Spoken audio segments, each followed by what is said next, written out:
Bom, aí a gente vai finalizar os sinais vitais, falta só a dor para a gente ver, mas antes disso, a gente já vai focar em algumas terminologias da respiração. Então, para a gente recapitular, nós já vimos frequência cardíaca, temperatura, pressão arterial não invasiva, frequência respiratória e falta a gente ver a dor. Por que eu estou falando isso?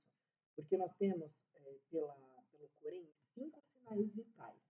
E esses 5 tem que estar na ponta da língua de vocês. Então, cardíaca, frequência respiratória, temperatura, pressão arterial e dor. A oxigenação, que a gente vê pelo oxímetro, que é um equipamento que algumas pessoas aí na escola já têm, e aí na terça-feira que vem eu vou falar mais sobre ele, e o destro, que é aquela picadinha que também vocês vão aprender a fazer no laboratório para fazer o teste de glicemia, eles não são considerados sinais vitais. São, sim, sinais que a gente complementa, mas eles não são considerados os 5 sinais vitais, tá bom? É só para deixar claro isso, porque tem alguns lugares que dizem que a oxigenação hoje em dia faz parte do sinal vital, e não é verdade, tá? Então, sinais vitais nós temos 5. Bom, tudo isso para dizer que vocês têm que saber quais são as terminologias. Lembra que a Pro falou? Então, um paciente que está com a temperatura alta, ele está hipertérmico. Com a temperatura baixa, ele está hipotérmico. Na respiração também tem essas terminologias, que é a apneia, ou seja, a ausência de frequência respiratória, brade, baixo, eupe, normal, dispe, dificuldade, taqui, alto e orto é uma facilidade de respirar sentado, tá? Além disso, a gente tem outras duas terminologias, 3 na verdade, né? Sobre a frequência, que é a hipóxia, ou seja, pouco oxigênio, a anóxia, que é a ausência de oxigênio, e essa Cheyne-Stokes é uma respiração bem de final de vida. Em geral, a gente só vê em pacientes que estão em uma condição de saúde muito ruim, já em final de vida, em cuidado paliativo, tá bom? Então, o que eu preciso que vocês saibam? Vocês leiam estas nomenclaturas e, de fato, gravem essas nomenclaturas, porque é necessário que vocês saibam todas elas, tá bom? Principalmente para as provas. E chegamos aí no último sinal vital, que é a dor. A dor, como vocês estão vendo aí, é um sinal vital que é referido, então o paciente vai falar para a gente e a gente vai ter que conversar com ele ali sobre o que ele está sentindo em relação a essa dor. Então o paciente tem que estar em um local tranquilo, a gente precisa utilizar a escala correta, e é isso que eu vou ajudar vocês agora. Vou mostrar todas as escalas possíveis. A gente tem que administrar medicamentos e avisar o enfermeiro se estiver prescrito, verificar outros sinais vitais para garantir, né, que não esteja alterada a dor, que não esteja alterando, né, os sinais vitais, e verificar sempre a dor a cada 30 minutos, se for o caso de ter alguma alteração.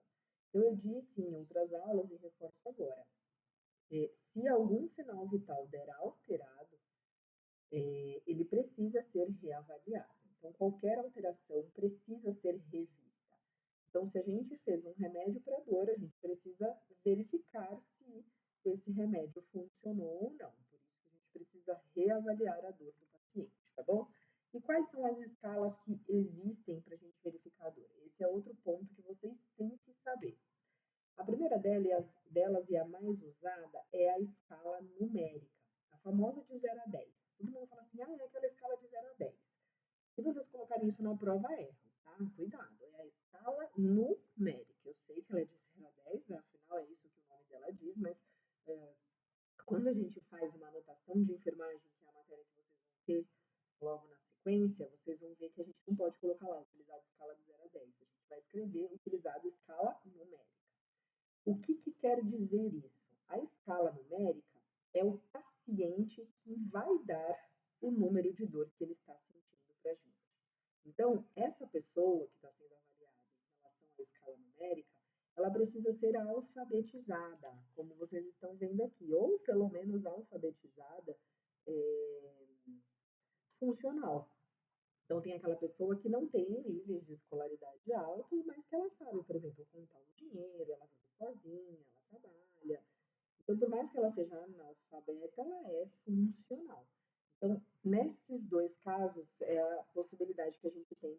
pessoa que não sabe números, não sabe quantificar números, a gente não pode usar a escala numérica. Eu vou mostrar outras escalas que são opcionais nesse caso, tá?